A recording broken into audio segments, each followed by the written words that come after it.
السلام عليكم ورحمة الله.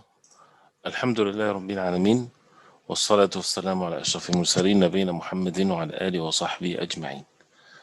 Continuing inshallah ta'ala with the fiqh of worship, we'll talk about the salah of those who have a condition, what they call them salatu ahl al-a'zar, the people they have conditions, they have an excuse, they're not able to perform the salah in the most perfect way.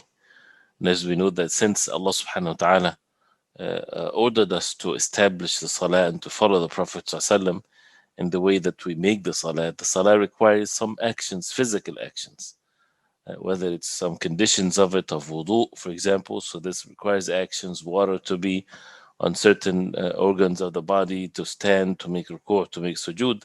So what if a person is not able to do that, whether he's sick or traveling or something of that nature? So the subject of those who have excuses is part of the Sharia, and it's mentioned in the text in the Quran and in the Sunnah of the Prophet ﷺ. And this is by the mercy of Allah subhanahu wa ta'ala. It's part of the deen is to know these rulings. And Allah subhanahu wa ta'ala is the most merciful, and that's the ease in the deen and the perfect ahkam and rulings in the deen of Allah subhanahu wa ta'ala. So let's start with the salah of a person being sick. One thing to be noted very clearly as a principle, that a salah, there's no exception or there's no condition whatsoever or anything that would make the person doesn't have to pray. Or salah becomes not an obligatory upon someone under any condition, unless a person is dead, which is, of course, there's no responsibility there, or someone that becomes insane, as the Prophet ﷺ, رُفِعَ الْقَلَمُ عَنْ ثَلَاثٍ. 3 people, the pen has been lifted. That means it's not written, does not write for or against them anything. النائم حتى يستيقظ, the one that is sleeping till he wakes up. والصبي حتى يبلغ, the child till he becomes in the age of puberty.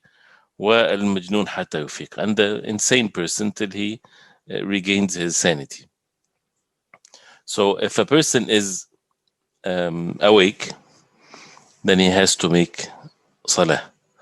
And then if a person is sick, then this is where, according to the sickness, according to his ability, he has to perform the salah to the best of his ability.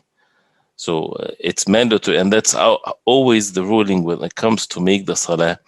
It has to be explained and done in such a way that, as the Prophet ﷺ, he said, صلي قائما فإن لم تستطع فقاعدا فإن لم تستطع فعلى جنب. And this hadith is in Bukhari, which means pray standing. If you're not able to pray standing, then pray sitting. If you're not able to pray sitting, then pray on your side. So when someone asks, how can I pray when I'm sick? The same thing is to be said. Pray standing. If you're not able to pray standing, pray sitting. If you're not able to pray sitting, then pray on your side. And when you pray on the side, then the face should face the Qibla.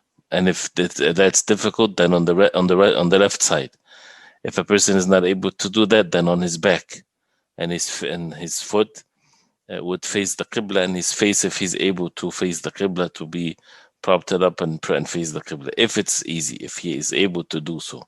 Or if that even is not feasible, in whatever state he's in, and he can make ima or move his head for the ruku' and the sujood, and make the sujood lower than the ruku'.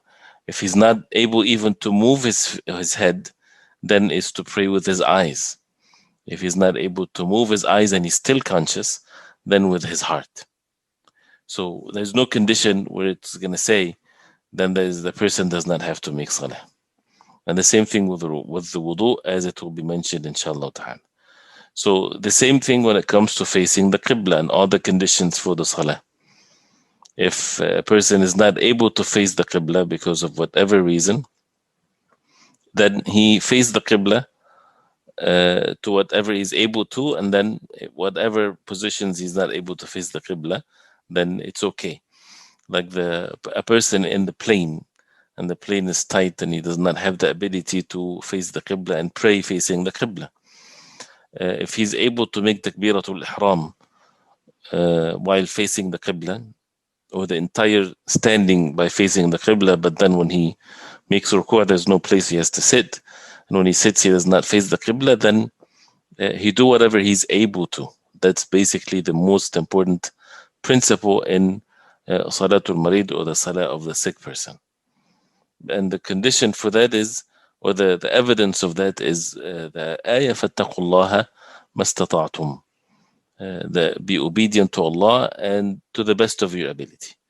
And the Prophet ﷺ, he said, إِذَا أَمَرْتُكُمْ بِشَيْءٍ فَأْتُوا مِنْهُ مَا اسْتَطَعْتُمْ. If I order you to do something, do of it the best of your ability. And the same thing with wudu, and we can go on with the details. So the sick person, he has to make wudu for the salah if he breaks his wudu. If he's not able, then to make tayammum. If he's not able even to make tayammum, then he prays in whatever condition he's in, and he doesn't have to make wudu or tayammum. And some people, and that's something that requires education. As the ulama, they say, if you go visit someone is sick, and you might be hesitant whether he knows these rulings or not, you have to educate them. Ask them how's your prayer, and if you need to help them with it, and things like this. So if a person is sick, how can he make wudu? If he's able to make wudu, then he should make wudu. If he's not, and there's people that can help him, then it's out of goodness. The relatives should help the person to make wudu, or make wudu for him. They make him make wudu. If that's not feasible, then he can, have some sand or so to make tayammum, or to hit the hand on the wall to make tayammum. If that is anything of that is available, then to make salah in whatever condition he's in.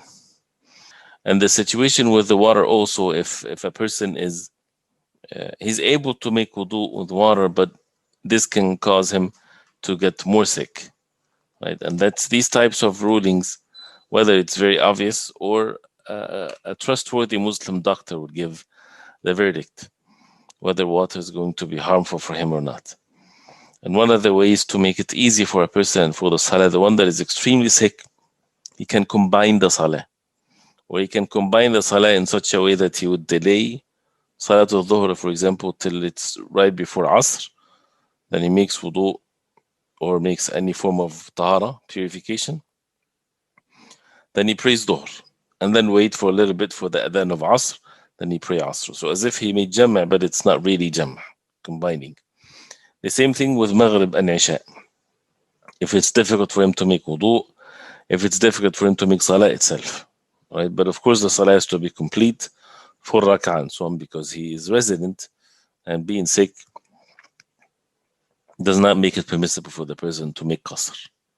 If the way that to make salah when a person is sitting, right? If a person is not able to stand, and that's, we talked about that before, in which sometimes people, they think since they're sick and they're not able to make sujood, for example, so they start the salah from the beginning sitting. That's not permissible, because every rukn, every pillar of the salah should be observed to one's best ability. So if a person, his problem is in the sujood, then he should stand and make ruku', and then in sujood he should sit and move his head forward. If his issue is with standing, then this is the only thing that he makes him sit, and so on. That's why a person should, be not at ease. This is in the fardu salah. This is only in the fardu salah. The optional salah, a person can sit from the beginning to the end. And the way to make ima', or to move one's body when the person is sitting making salah, you don't have to have a table in front of you. You don't have to have a pillow that you put your hands on or whatever. You can just sit, whether it's on the floor or you sit on a chair, and your hands normally, in the position when you sit in the shahud. But if you're standing in the position of standing, you put the right on the left, as if you're standing but you're sitting. So when it's time for ruku', to raise your hand, and you can then move all of the upper part of your body forward, or the head only. Both are valid, inshallah ta'ala. And the movement of the sujood is lower than the movement of the ruku'. Right? And then to observe the different positions accordingly. If a person, and the issue of the principle of فَاتَّقُوا اللَّهَ مَا اسْتَطَعْتُمْ, be obedient to Allah to the best of your ability. There are many situations that a person can face. If a person, for example, he is able to make sujood, but not all the way, then he should make sujood to whatever position that he's able to do so. The ulama, they talked about, for example, prisoners. When the floor is, sometimes people they might torture them or something like this, and they put dirt on the floor or impurities. How to make salah when there's impurities on the ground and the person is not able to make sujood or to find a place to make sujood. Then to make the salah, the different positions of the salah is normal, and then with the sujood he should lower his head to the best of his ability, even if he does not touch the ground with it. So again, it's according to فَاتَّقُوا اللَّهَ مَا اسْتَطَعْتُمْ. And the principle also that the ulama always used is al-mashaqqa tajlub at-taysir. The hardship or the difficulty brings ease. Ease comes with difficulty. So whenever a situation, a person is not able to do something, the ruling will become easy for him. And that's the flexibility and the ease in the deen of Islam. The same thing with a person is not able to go to Salatul Jama'ah in the masjid because he's sick, then he can pray in his place, and that will be the same reward, inshallah ta'ala. And being sick is one condition. And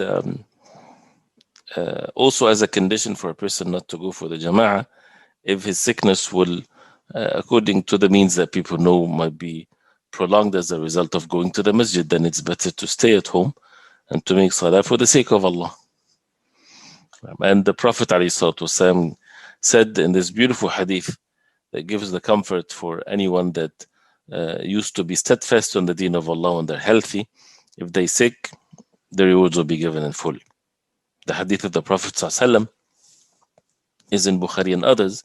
إذا مرض العبد أو سافر كتب له مثل ما كان يعمل مقيما صحيحا, which means if the slave of Allah gets sick or travels, it will be written for him what he used to do muqiman while he's resident, and sahihan while he was healthy. Right, so this is by the mercy of Allah subhanahu wa ta'ala how things are. The salah or the salah of the person when he's traveling, and the traveler, without going into so much details, but just to be brief, inshallah, it's mentioned in the Quran with regards to shortening the salah and so on. Al-Qasr, or shortening the salah for the traveler, is sunnah. This is recommended act. This is something that the Prophet ﷺ always did, whether he's secure or in state of fear or whatever. And Al-Qasr is to pray the 4 rak'ah, 2 rak'ah. So there is no qasr for Maghrib salah. It's only for Dhuhr and Asr and Isha. And what does constitutes traveling? This is an issue. This is a mas'ala. So, but first, if a person is a traveler, then he shorten the 4 rak'ah to be 2. And also the jam'. So this is for the qasr. Al-jam' is to combine Dhuhr and Asr together, whether it's in the time of Dhuhr or the time of Asr. And also to combine Maghrib and Isha together, whether it's in the time of Maghrib or the time of Isha. And this is according to Allah subhanahu wa ta'ala knows best. The correct opinion is that al-jam' is to be done if a person needs it. If a person needs it while traveling. But to make it as if it's like the qasr sunnah, no. The Prophet ﷺ would combine the salah if it makes the traveling easy, especially while a person is traveling. Right.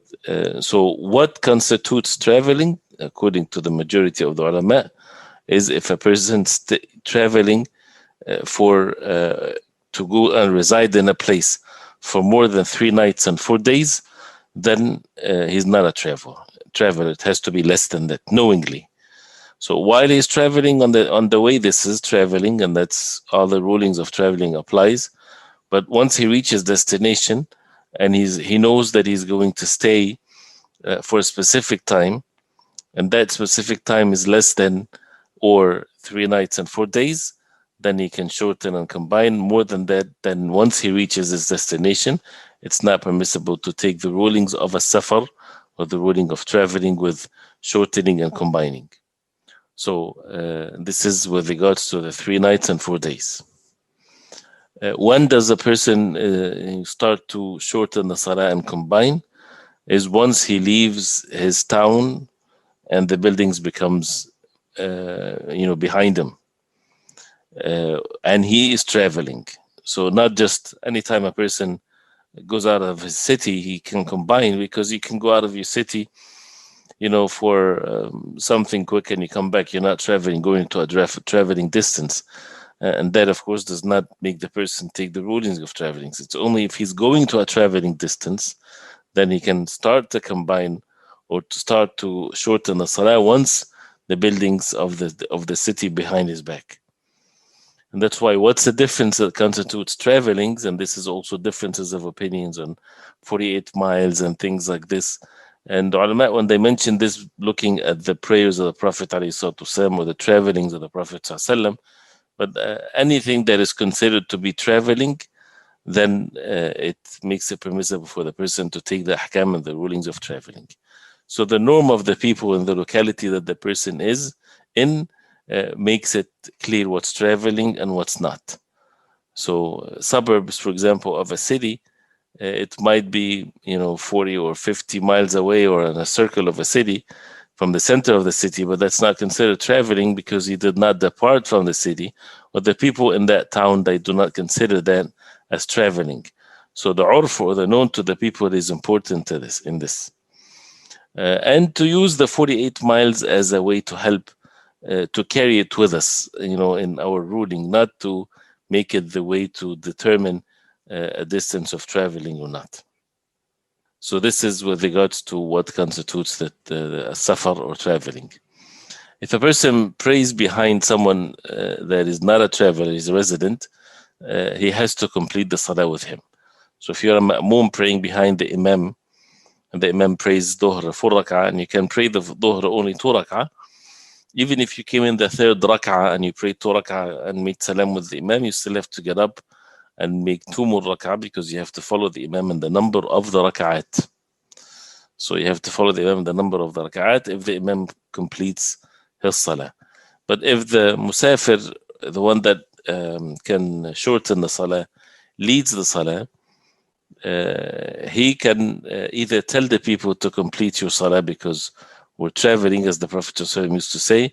But if he thinks that people might be ignorant of this ruling and that might confuse them, he can complete the salah, and that's okay. That's permissible for someone, a traveler, to complete his salah if he thinks that people might be confused if he leads them in the salah. And of course, it's more recommended for someone that is a resident to lead the people than someone that is a traveler. From the sunnah, from what's recommended, is to leave some of the sunan al-ratiba in safar, as the Prophet ﷺ used to do.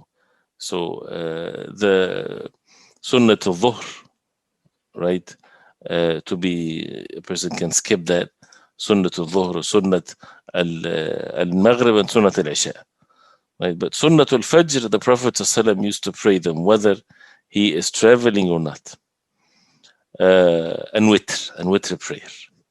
And the other optional acts of salah, the Prophet ﷺ used to do them whether traveling or not. Sunnatul wudu, sunnatul tawaf, tahiyatul masjid, salatul duha, the night prayer, right? The adhkar, of course. All of these things are to be done whether a person is traveling or not, right? And once a person, comes back to his home, he can, on the way back, if time for the salah enters, like Salatul Dhuhr, and while traveling, he can delay Salatul Dhuhr till he combines it with Asr if he reaches his destination after the Adhan of Al-Asr. In that case, if he combines the salah in his place, in his home, there's no shortening of the salah. He has to complete it, different than when combining the salah in a traveling place. How to make salah in the plane? The same rulings apply. Pray standing. If you're not able to, then sitting. And in that case, he would move his head for the ruku' and the sujood. So waiting, for example, for things to be quiet, and then you get up and you go to the back of the plane, for example, to make salah standing if you're able to. If you're not able to, then pray in your sitting, in your seat, and there's no harm. If you're able to stand up for takbiratul ihram, then do that and then continue the salah completed while sitting. So this, and you don't have to repeat the salah in this case, right? So this is some of the rulings of traveling, and there are more conditions and more rulings, of course. But we'll stop here and see what your questions are, and if there's more questions, or we can continue inshallah next time. طيب, عليكم السلام ورحمة الله. When a traveler is returning to his home, he's expecting to arrive home before Maghrib, but after Dhuhr time at his home. In this case, should he pray Dhuhr on the way during travel and pray Asr after arrival? Well, if a person time of Dhuhr enters while he is on the way traveling, then he can combine Dhuhr and Asr. Even if he knows that he's going to arrive his town before Asr, for example, and if he combine the Salah, there's no harm on him. But if he pray only Dhuhr and then when he reaches destination he pray Asr, then this is also permissible. Allahu A'lam. But if you said here Maghrib, before Maghrib, but after Dhuhr time at his home, in this case, should he pray Dhuhr on the way during travel and pray Asr? No, he should combine Dhuhr and Asr because he's not sure if he might be delayed or so. So if you combine Dhuhr and Asr, that's fine. And if it happened that he arrived before Maghrib, then there's no need to repeat Salatul Asr.